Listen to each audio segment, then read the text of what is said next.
On a baissé 2 plus 2 pour 44. Et ce moment que Gazi sac à classe, le moto est couffé. 2 plus 2, 44. 2 plus 2, 44. Céline, oui maman. 2. Oui, j'ai vu maman. 2. Quand on met ensemble, c'est combien? 44. Là, il y a pour regretter. Là, on peut faire un sac pour regretter. À vous, le sac.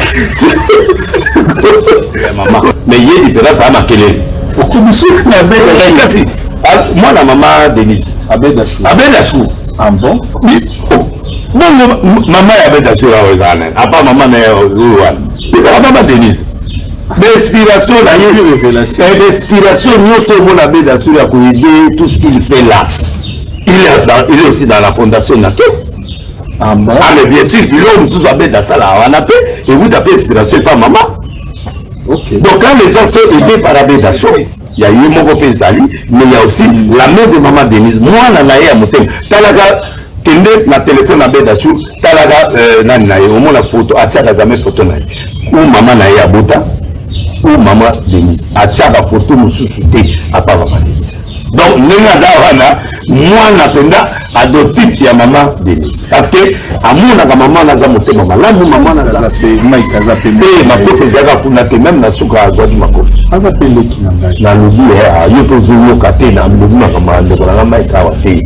Na wana ya kala te na tangi penyon ya sens que bikamu ya suka zaga na swadi mo ba coupe. Donc na cadre wana na beteke mo ba coupe. Et na cadre wana to ba ke genre la violence wana encadre te majeur comme si la kala mais kazana et ana pour le droit de ngai président a yebi que social possibilité yo mo alobiango moi banzela pe a promettre biso na service pour yo ba projet ça tout c'est 147 territoires oyo ba kobongisa 450 millions de dollars mobila abimi pasali vote abimi c'est le meilleur gouverneur il y a vu la distance depuis 20 ans.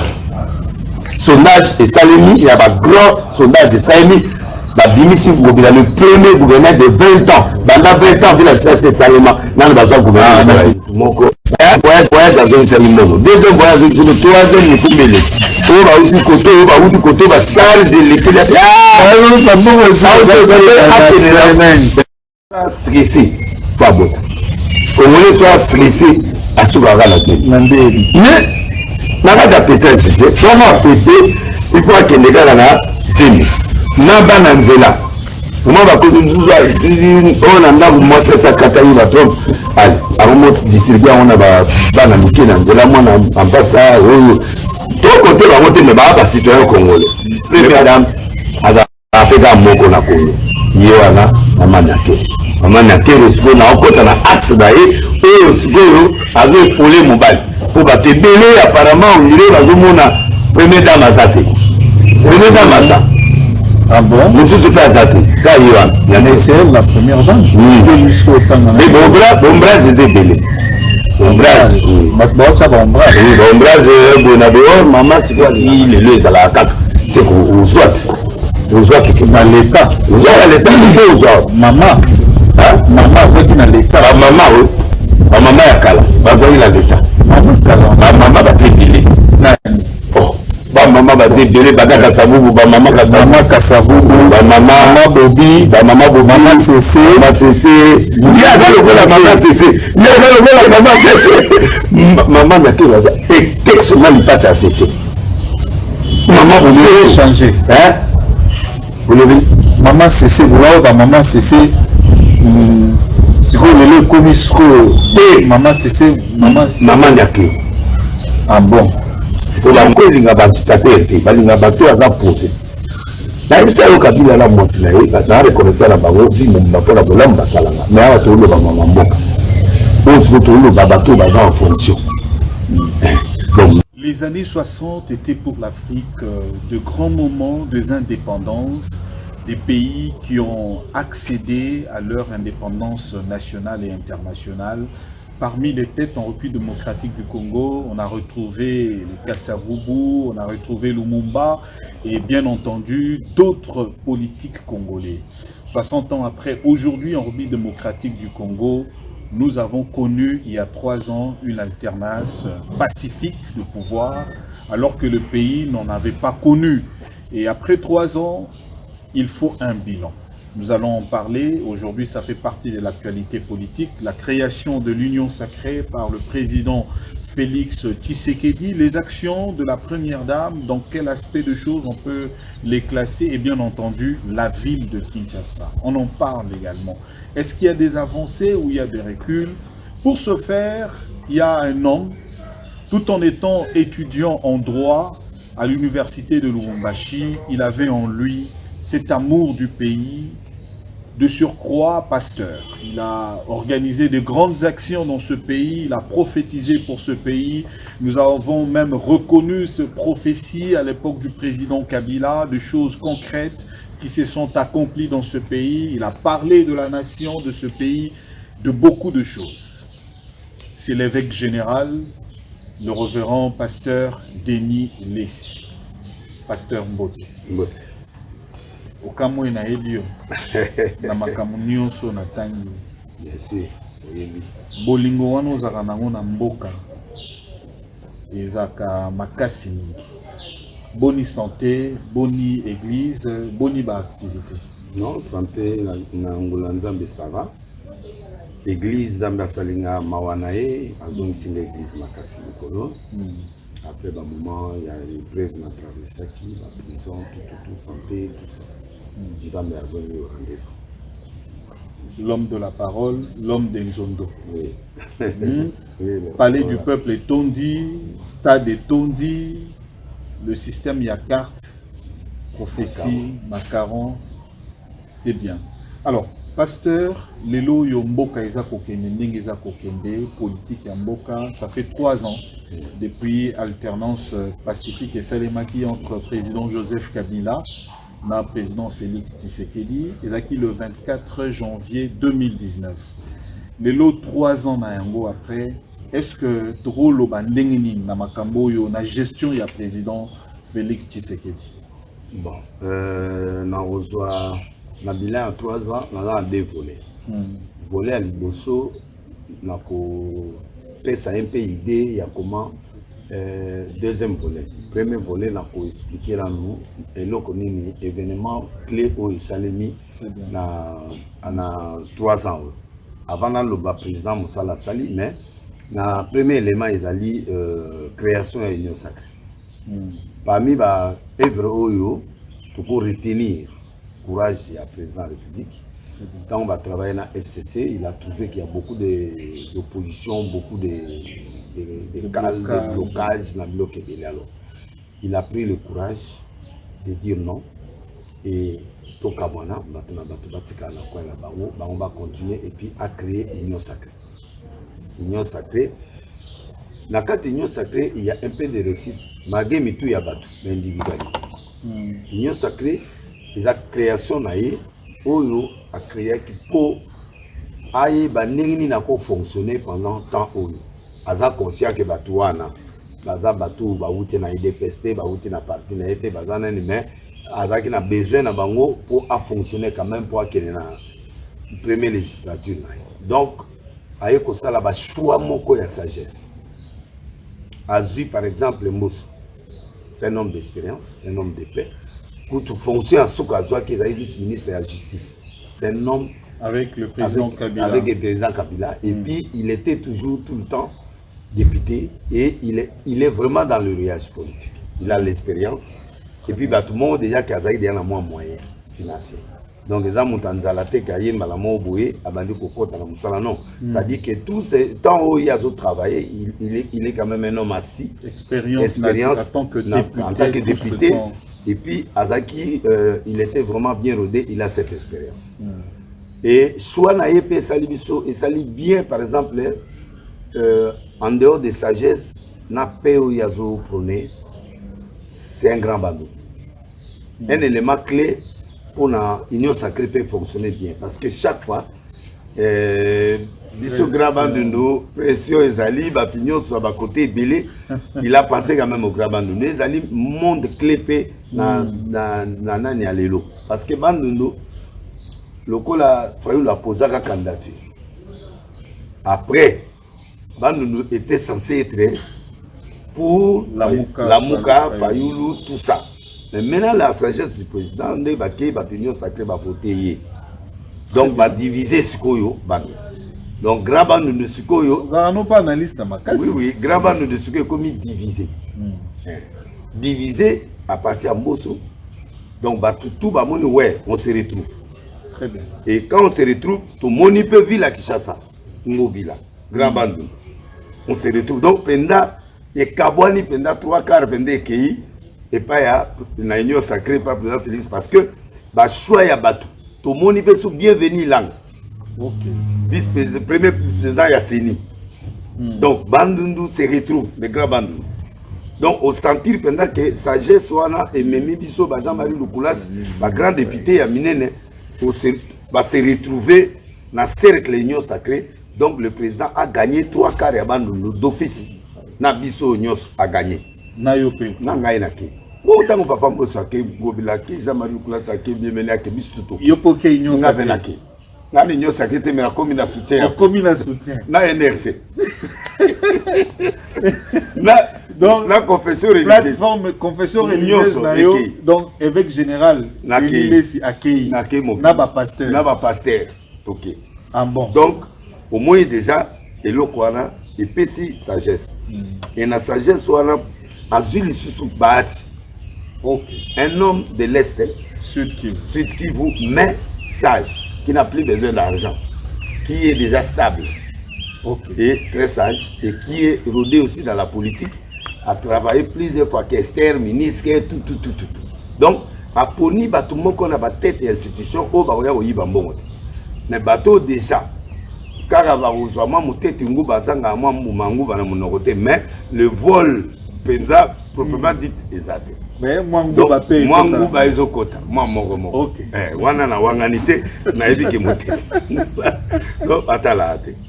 C'est pour cela tozo lingate abana ya na deuxième action à président tozo lingate batu oyo ba côté l'union sacrée oyo bazana double tête. Bien sûr nous sommes en démocratie. Mais bateau balini va fragiliser l'union sacrée. Ils n'ont pas de place. Il y a un moment que Riké Moko, il y a député que je respecte en passant. Tout le monde a député Moko, il y a l'Obama, ma vie en plein air. C'est ça. Tout l'Obela qui est a touché symbole à bande de TP, symbole à pété.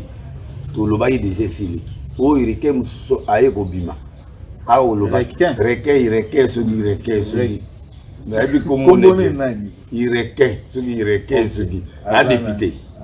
Mais moi je sais qu'ensemble, nous avons 4 unions sacrées. Mais l'union sacrée, nous avons souvent le Kolomusu Libanda, le Kolomusu Nakat, qui réclame que le bureau y a Mbosso et Kouya. Et pourtant, Mbosso, nous avons un président Mbosso, nous avons une confession religieuse. Vous voyez que Azo Solana Dodo, AFC Dodo Kambabi, les confession, il faut bosser la nini jonction. Mais tu sais, tant que Yazo Soanaye, ok, moi, le bagage choqué, je suis un homme de paix. Tout le monde, on doit être ensemble pour permettre Moreza Néné et Télé. Donc, en d'autres termes, Mbosso, c'est un homme respectable, un homme de paix, un homme qui reçoit tout le monde. Il représente la sagesse. Avec son âge, il représente la sagesse. À la deuxième personnalité en Boka. Mais on ne peut pas le prendre à la légère comme ça. Oh, il est en train seulement de dire, mon habitant est président. Non, il fait partie de l'union sacrée. Il doit défendre la politique et la vision du chef de l'État. C'est normal. Si vous Talibanda, toi, tu es l'union sacrée, tu es d'accord. Mais il est dans l'union sacrée. Il est parmi les créateurs de l'union sacrée. Fondateur, il y a l'union sacrée. Comment il ne peut pas défendre et maintenir la paix? Il y a le Parlement, il y a quand même la paix. Alors, on ne peut pas venir pour le reprocher publiquement pour rien. Parce qu'il y a des mécontentements qui peuvent se retrouver dans l'union sacrée. Donc, le président de la République, quand il a créé l'union sacrée, l'idée n'a pas été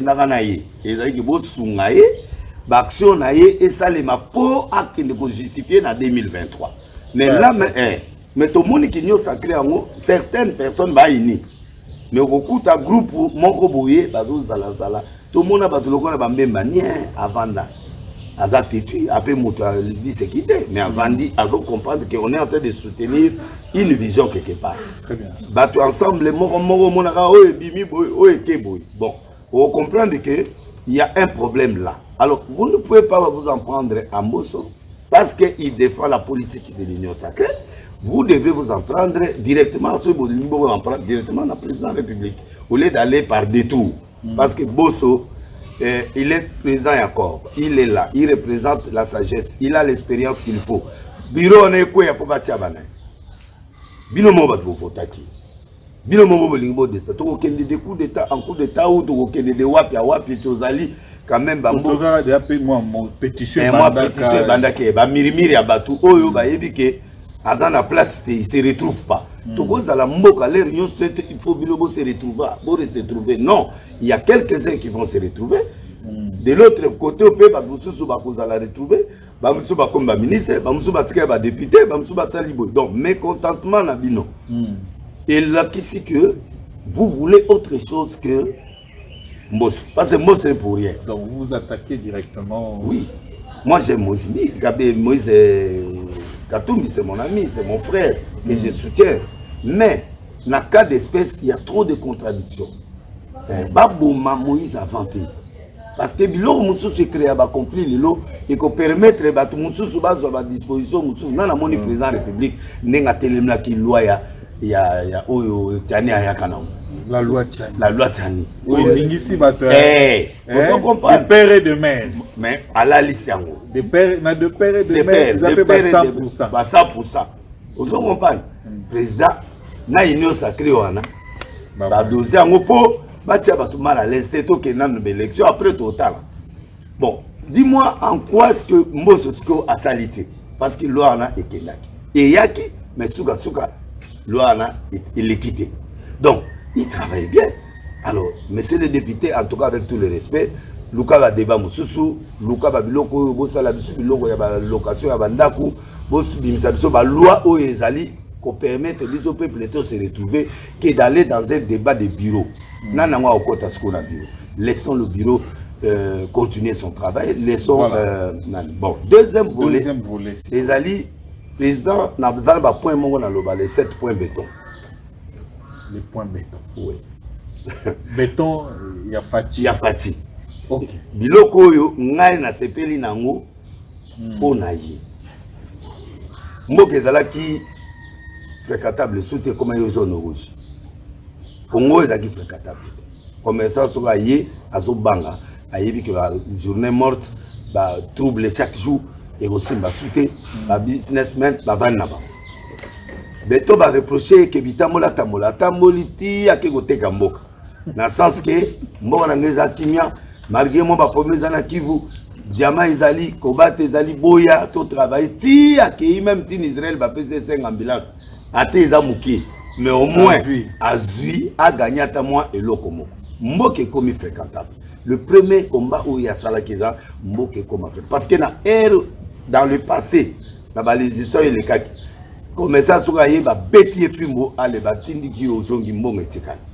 Alors à ce moment ici il a commis un homme d'affaires fréquentable de façon que so bazo ya kosala investissement timidement ba omona ke makambo na bango ezo simba ba opesa sango pe na baninga mususu bazoya ba entreprise sema mboka eleki minene moins to sentir travail ezalité mais to bosalité que ba ruine mususu ya kala ezo peser na nous ba biloko ba entreprise mususu ya kala ba mabele tekamaka ba code minier les agis déjà n'a pas problème après donc il y avait des problèmes au pays. Lui il est en train de redresser d'abord comme ça la confiance dans le peuple pour yemoko akeko ka mboka na ye parce que yebi que ministre affaires étrangères azam monté ensemble mais azam mutu na yepe il y a union sacrée donc yepe yebi que mutu wana le quoi azaba koto akone pe ko ça la publicité pe ya ye na ya pe eloko na tango lobi ateki mboka ba zwango na tekoteka mboka oyo la publicité ya mboka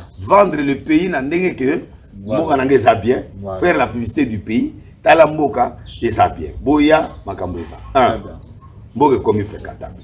Deuxièmement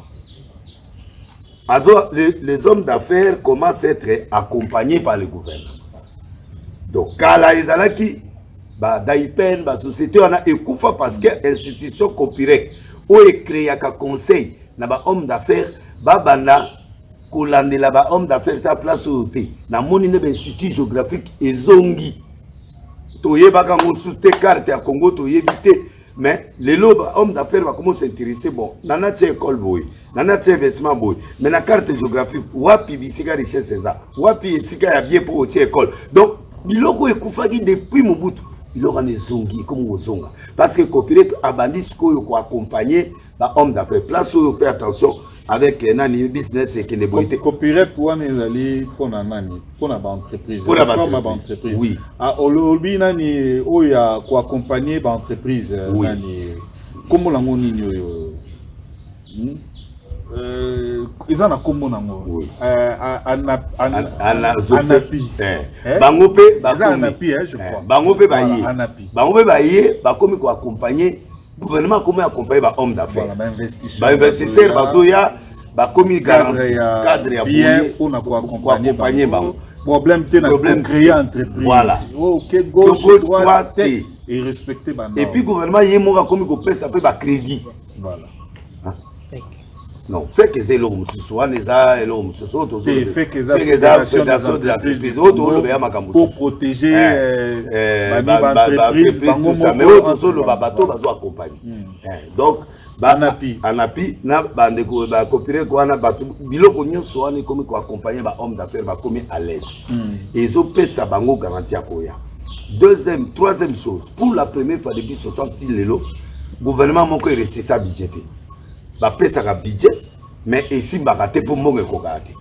alors pour la première fois le Congo avec Fati budget o ya ne passé et kokaki avant échéance donc mbongo nango pena mibima yango na kata banko wo alors mais bien sûr donc mbongo ekoki pena avant pour permettre que gouvernement a salé la mbongo cash c'est ce qui a été fait pour la première fois banda to banda moko première fois budget ekoki ce sont des signaux très importants pour moi par rapport à Fati pour montrer que rigueur et comme côté à partir à IGF il y a sali confiance et là je casse l'idée à tribalisme bazo et tient na moto ya président de la République parce que IGF va mosakata le rolanga to mboka na ya nga mboka likolo moto azalaki numéro 1 ya nani avant lingeti ay muluba tango président a constaté que mbongo est cité de 16 à 20 président Leliabi oli kamoni abengi oya muluba ye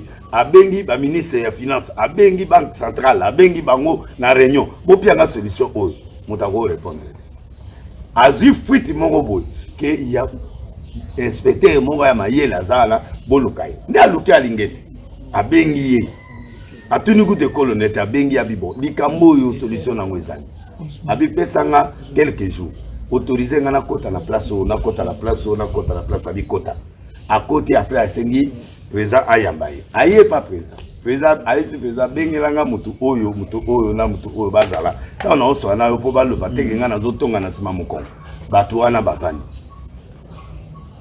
président ego yebisa ye abi bon batango bango yo loba siko abi omoni makambo na oloba bato oyo moni bavande oyo mutabomi makambo oyo za oyo ngate te yote ataki komo ya mokozi wana ye ayaki pa na yo asengo nzela basala mbongo a promettre ko batumba mbongo akala yoyo atumbi mbongo te mbongo ba yebisa ko ba otumba ba garder yango esali masolo mususu soki na otete muta banque centrale ni tuna yeka na miso na nga awa na yiba pandi awa ba wanga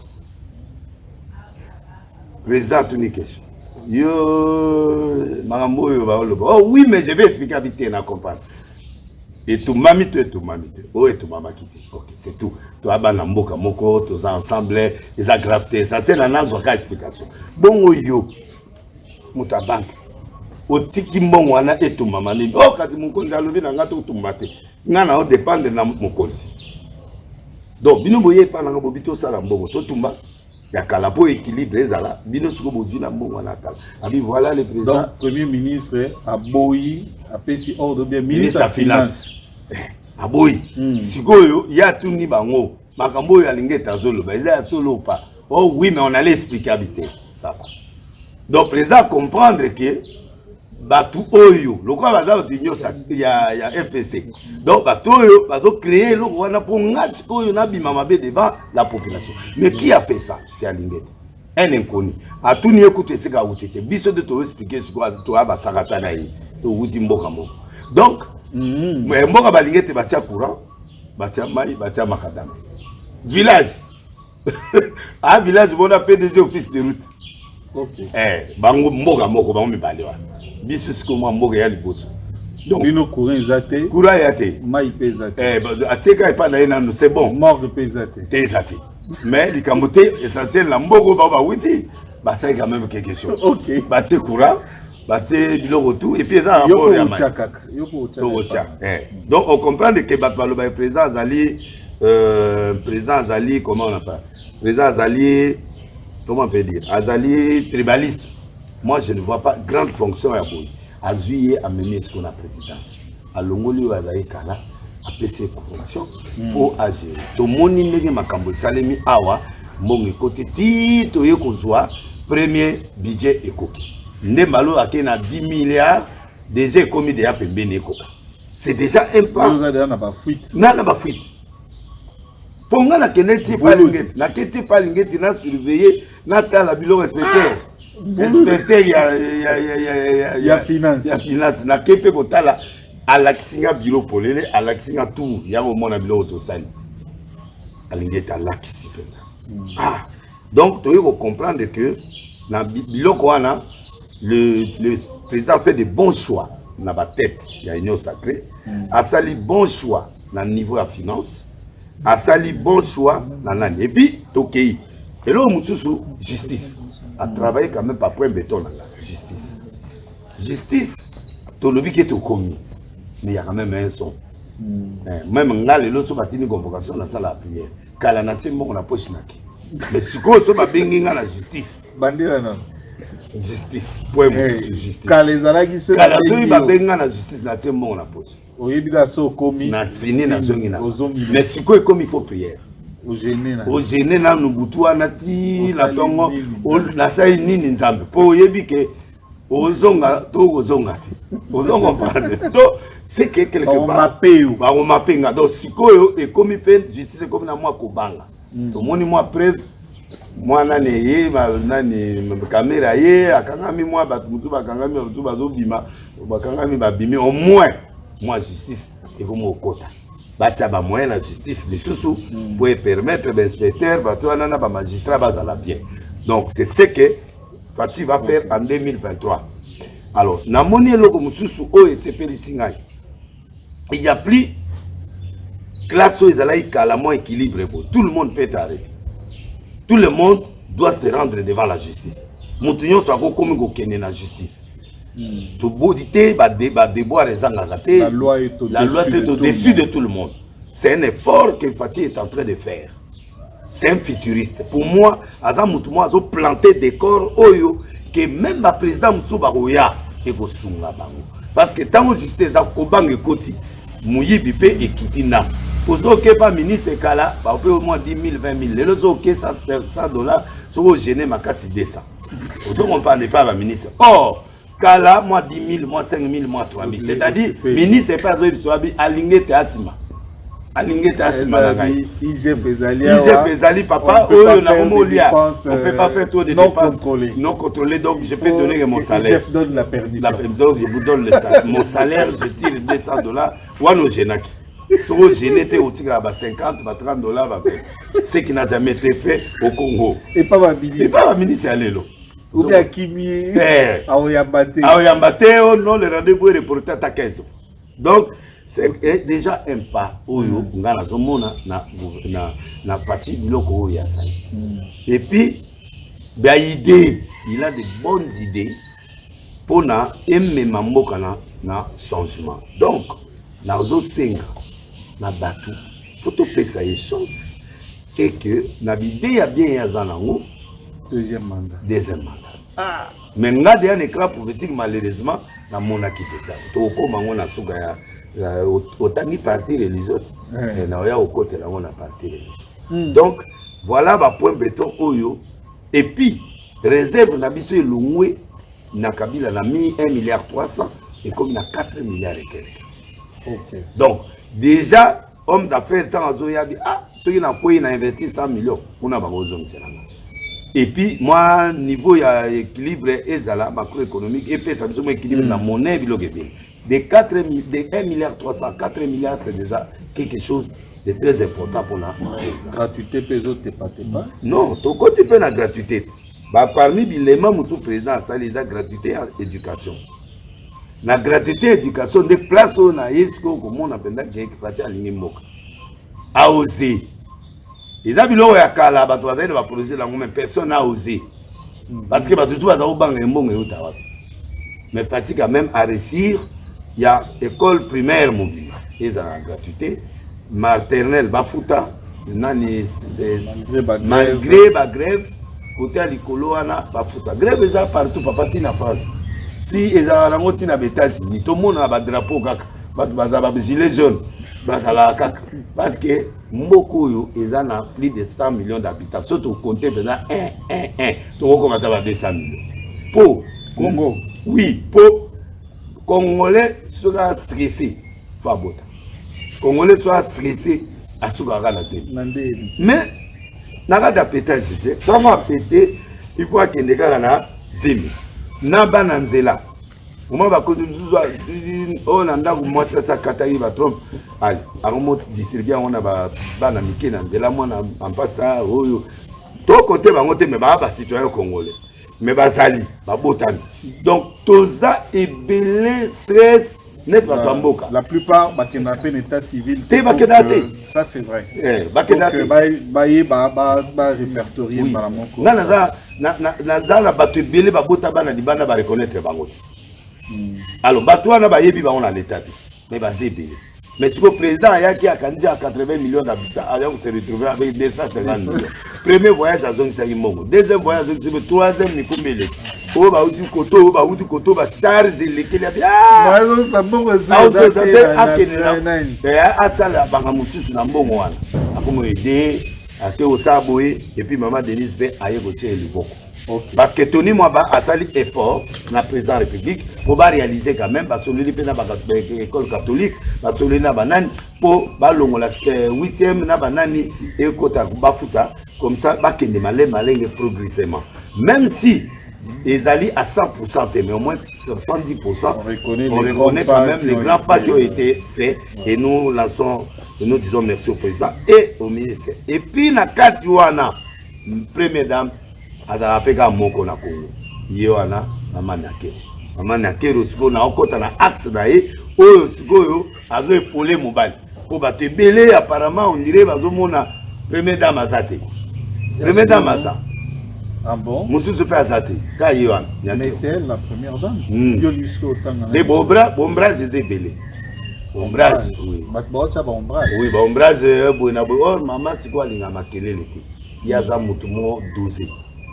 Azamtumoko asa makamu intelligence aoke nango na ndenge ya économie ya mboka azo gaspiller mais azo kende maleme nyakelelo na olinga ya wana pe aloba biloba lobate avanda kate aza trop publicité aza très posé ça c'est le caractéristique ya maman yango bato belé ba monene ta visible té mais bazo mona mona bato mususu oui mais est-ce que maman a que ne voyez pas bon à l'état que ne imposer ba ministre pour azo mbongo sa action non les aba ba imposer bongo yo mutu mozimbo ngibele si la rateti le ezala kaka c'est que ozwa quelque na l'état ozwa l'état pour ozwa maman maman ozwa ki na l'état ba maman oui ba maman ya kala bazwa ki na l'état maman kala ba maman ba zebele nani ba maman ba zebele badaka sabubu ba maman kasavubu ba maman bobi mama cc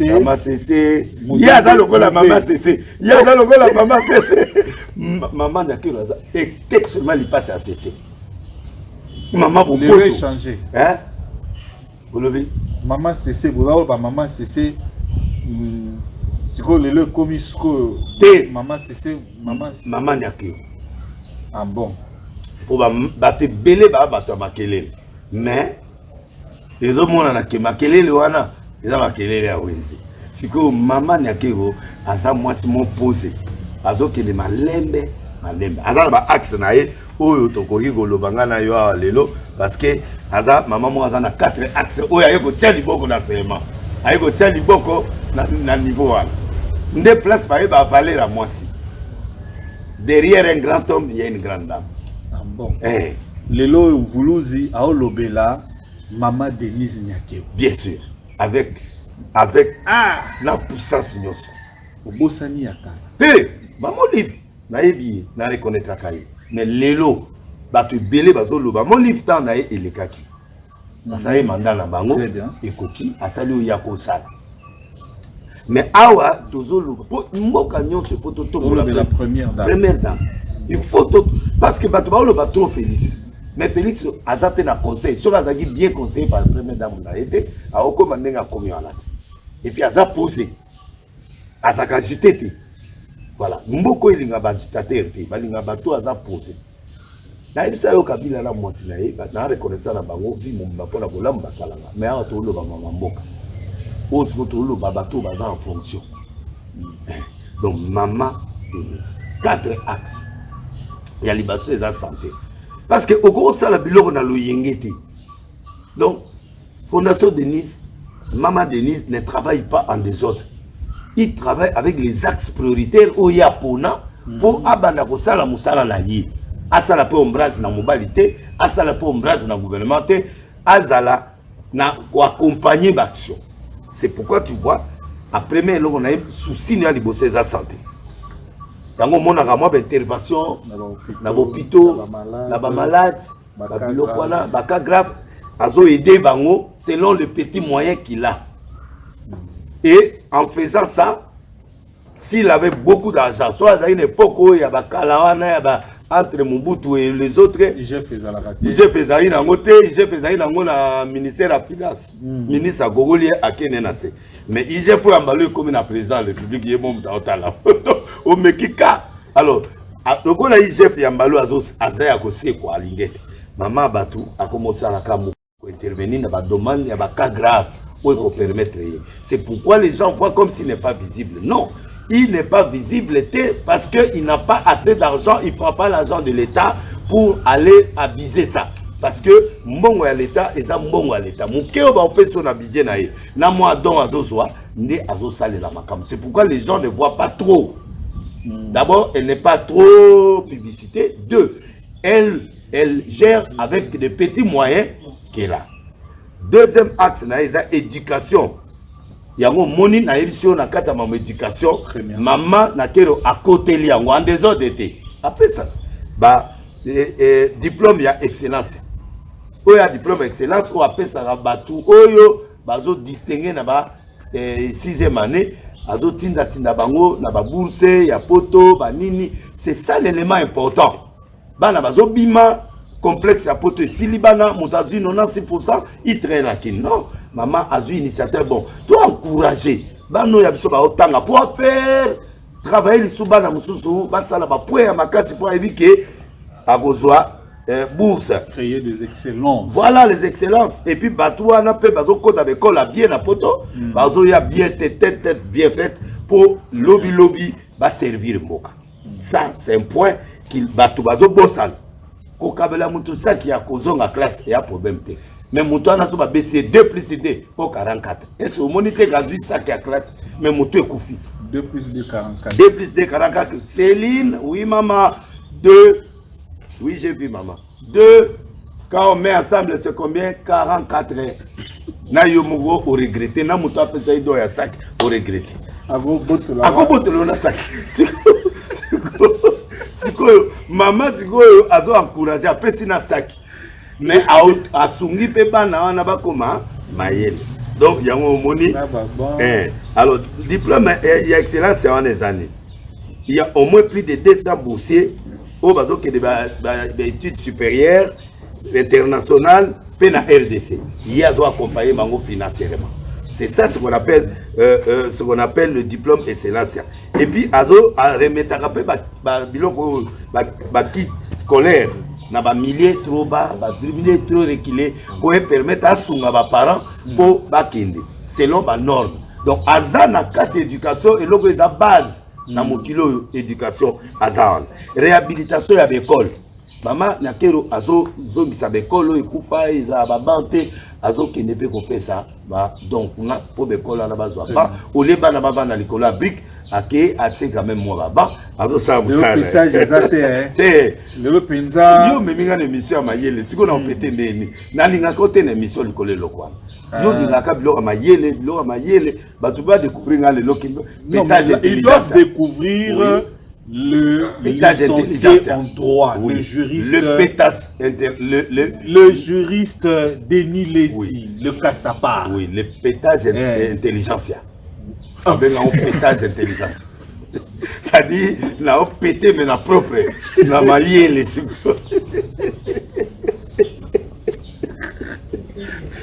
Et puis, à équiper l'école, donc investissement dans 4 éducations.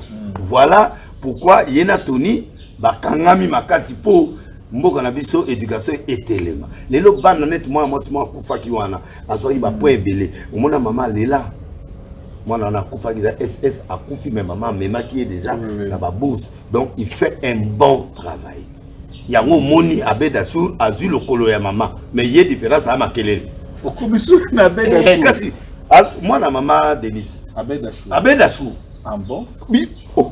Bon, maman y avait d'assuré à Wezane. À part maman n'a pas il s'est maman Denise.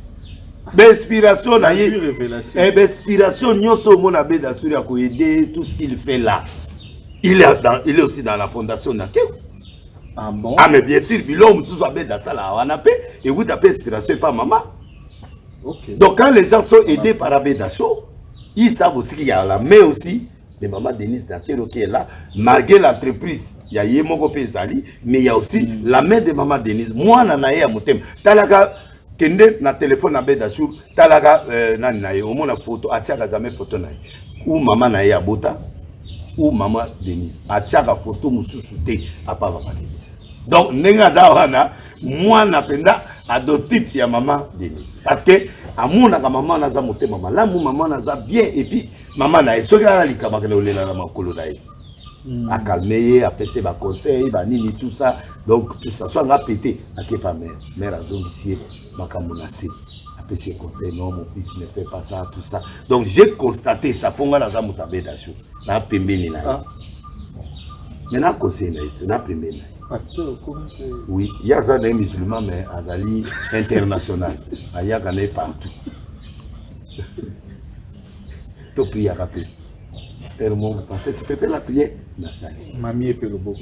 Ondingo Mamaga, pasteur, na campagne liboso avant l'élection en 2006. Il est pesant. Donc, il y a un monipe à commis pestar. Donc, pasteur conseiller, il y a musulman à Bedachou. Oui, il y a musulman qui soutient la casse. Il y a action ça. Oui, parce que il y a l'église.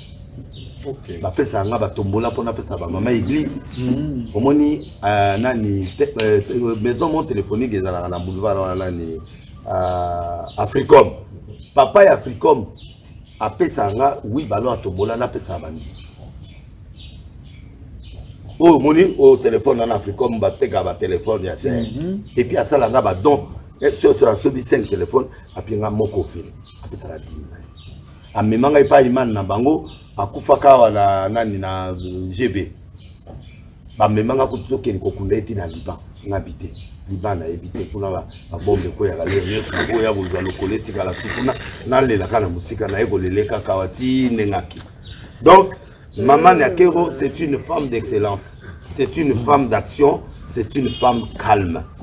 Beaucoup comparé na mututi pour alinga comparaison ti.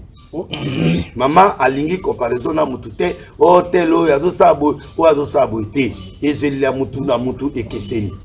Ya na ekolanda mokeo yazo zwa ndi yazo tia en disposition ya belema oyo clé ya mboka na biso. En dehors de ça, il conseille bien son mari. Et il conseille bien son mari et le mari est en train de suivre.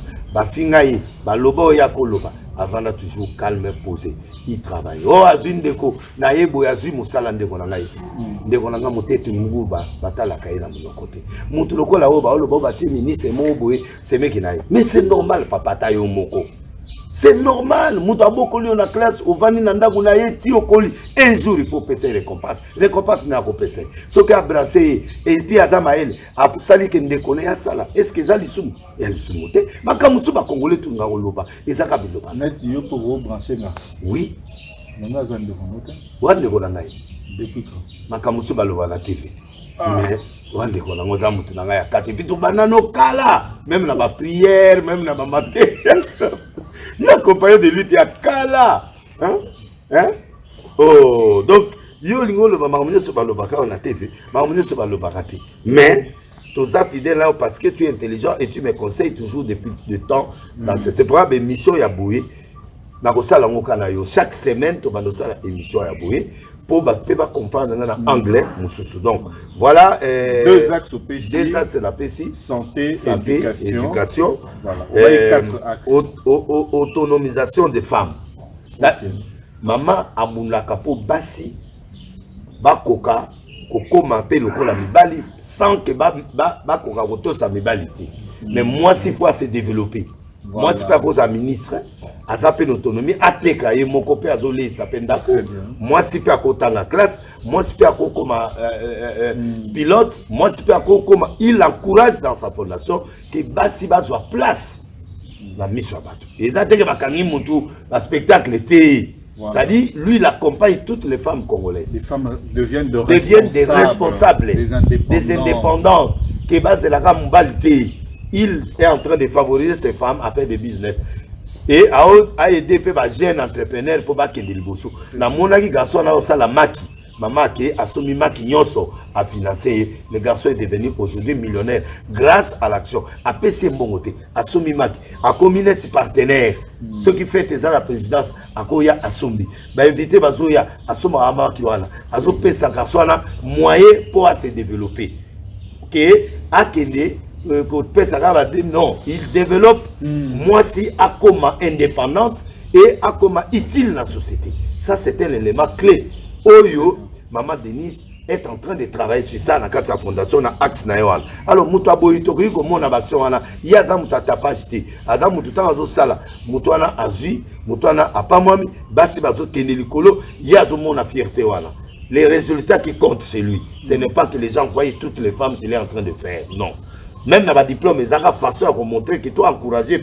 Les jeunes, ils sont 90%, 100% pour permettre aux bourses. Il y a un champion à TV, mais sinon, c'est une femme comme posée qui parle calmement. Quatrième acte, c'est la lutte contre les violences basées sur les genres. C'est-à-dire violence faite à la femme, la viol, la biloko nyonso, beta basi, la biloko la nyonso, net ba mopenia, donc batouana net moi nangaye penyel, tout ça. Tout ça. Dans le dit Awa, la lutte contre les violences basées sur le genre. Maïka Makofi ezaka kuna te même na suka azwaki makofi. Azapele ki nangai. Na lobi yo pozo yo kate na lobi makamande ko na Maïka Awa te. Na wana ya kala te na tangi peniel dans sens que likambo ya suka zayo na zwaki mo ba couper. Donc na cadre wana et ba betake mo ba couper. Ne na cadre wana zolo ba ke genre na violence wana. Na cadre te maki el makambo sila kala. Maïka zana ana problème de wapende ko na ngai. Beau frère, il y a un problème. Attendez comment on. Donc, lutte contre les violences basées sur les gens. C'est maman Yabouye. Azamabe. Bolingi kaka aloba. Boloko ana muta oloba na ete ngatsko na bandi oloba. Yo comme nos porte-parole. Nandimi. Sans salaire. Nandimi. Pour la moni makamuna ye. Voulouzi. Nandimi na comme porte-parole. Yaye. Pour na mona muta olobilete. Batu nyonso Kabundi, batu nyonso IDPS, batu nyonso Boye, batu nyonso Fati. Kabundi soit ça. Kabundi. Kasi a démissionné na Twitter, le gars la président est quasi. Sikoyo, batu basili a démissionné PT avant naï. Ah Kabundi a danger. Dans les lieux forts. Ah avant naï. Et avant naï, on a couru avec le PC, on a joué avec le PC, on a eu apêché, puis avec l'hôtel, stade, tout ça. Ah, qui dégoûte. Apêché, il y a quelqu'un qui est en train de pêcher. Te bacha ngo mikolo eza na TikTok yango pe na komi na TikTok na be na koti TikTok nikola kabuni na koti na TikTok dans la minute nazo zela ba koma 10 100 na komi na 8000 et quelques ba nikola na TikTok abonnez-vous @denilesi 1 bokota so bokomi bo s'abonner bokomi 10 100 na ba na kota mpoi bokoto pour la tenir dimanche.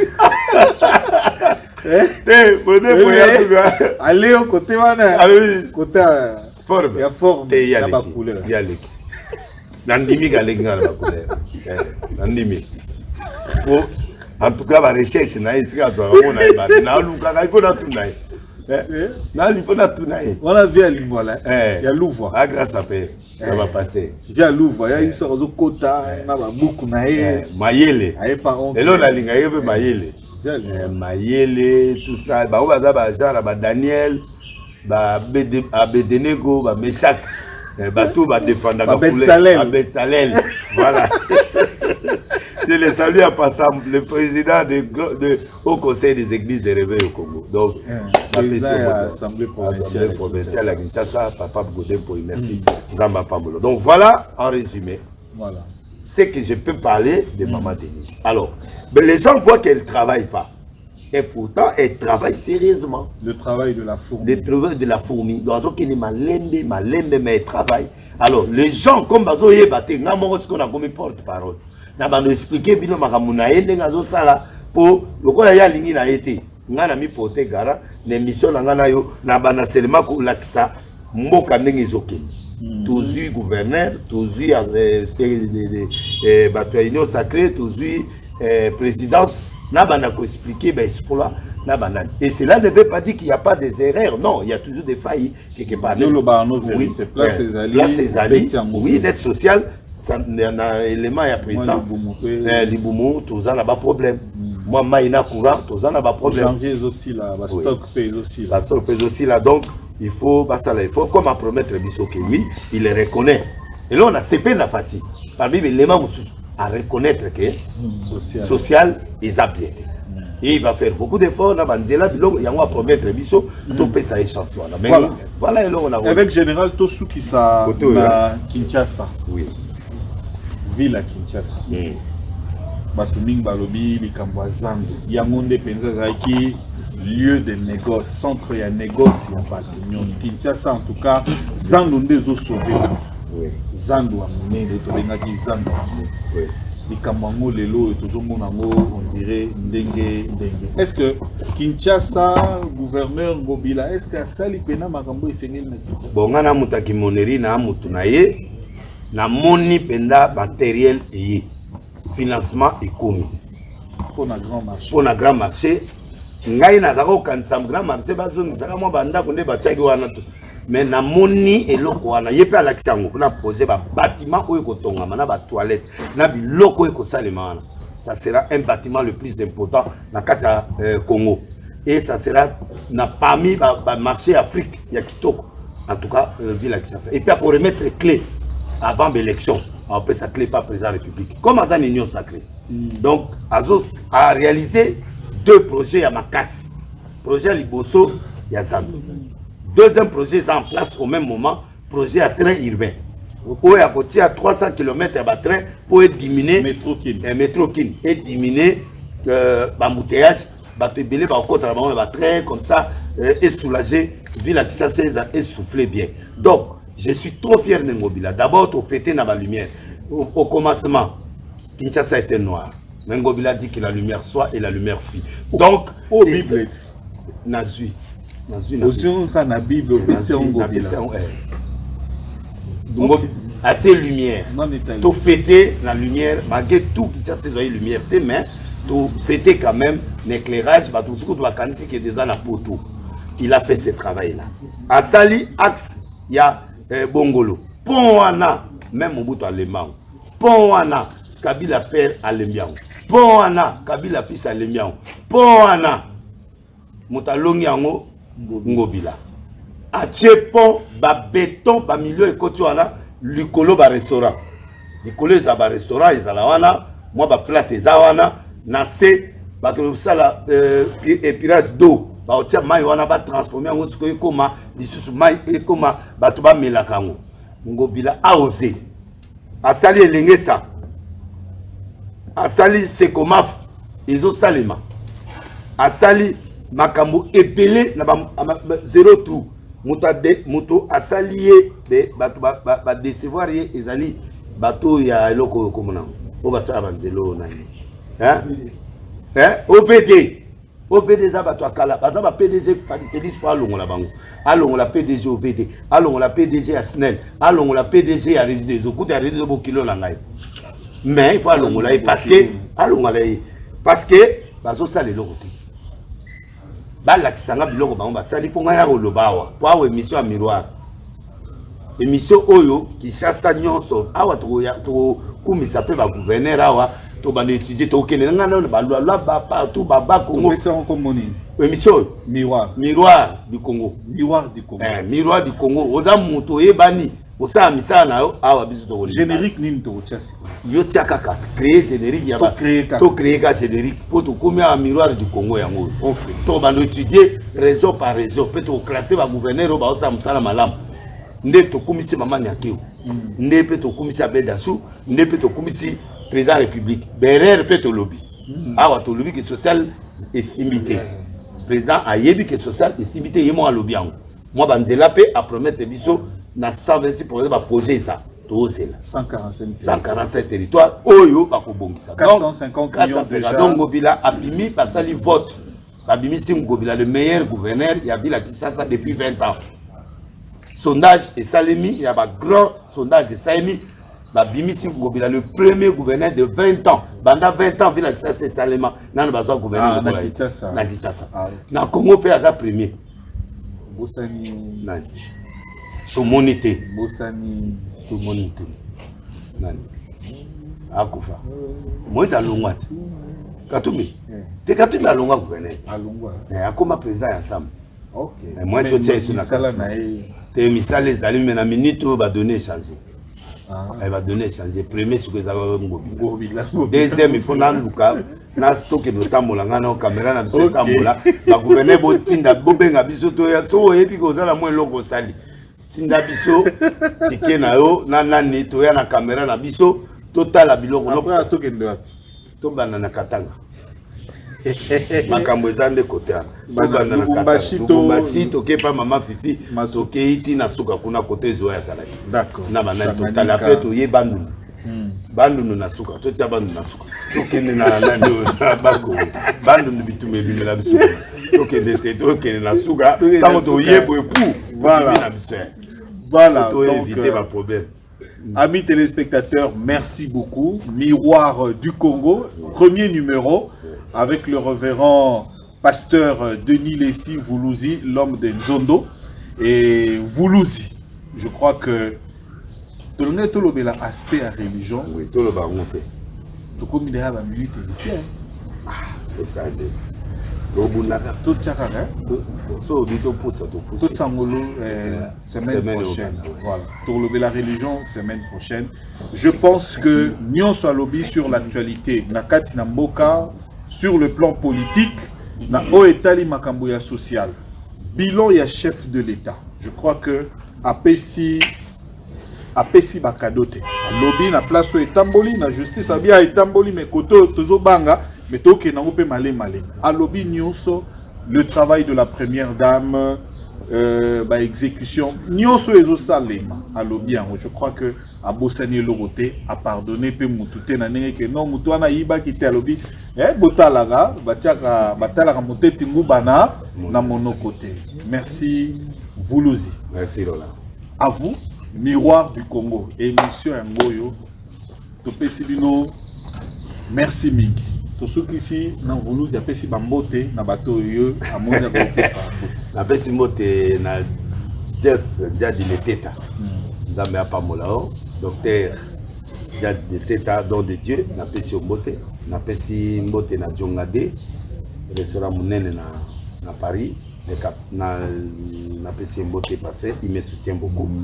Na pesi mbote na Tula Mbomba na Paris, na pesi mbote na ministre Luano, na pesi mbote na ministre Tutangi Komba nani entre primaire et secondaire Tony Mwaba, na pesi mbote na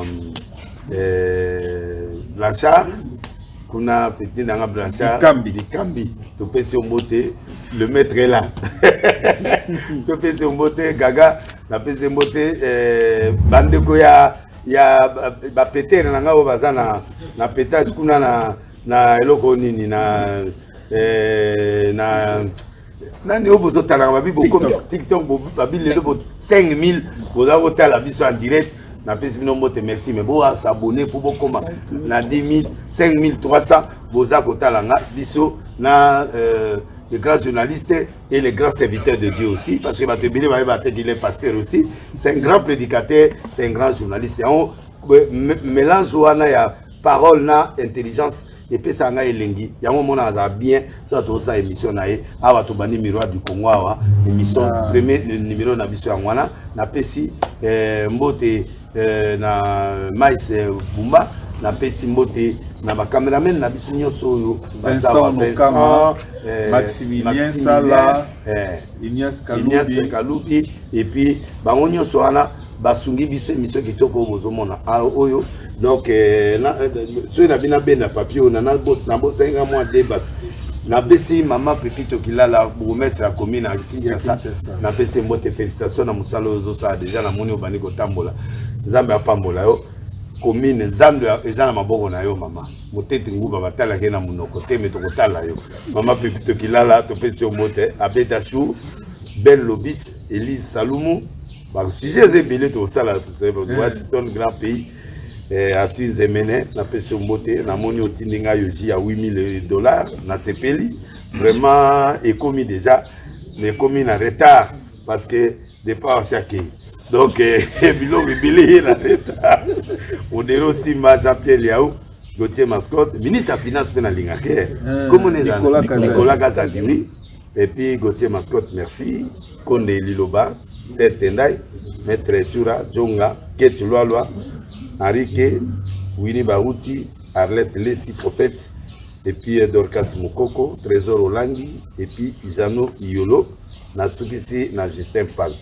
Nzambe apambola bino sobola libiso na komo na Yesu Kristo bopa mama. Journée à l'élo, la ninga, la miracle landayo, la porte fongamelayo, bénédiction et sopa na likolo na bino na komo ya Yesu Kristo. Amen. Amen.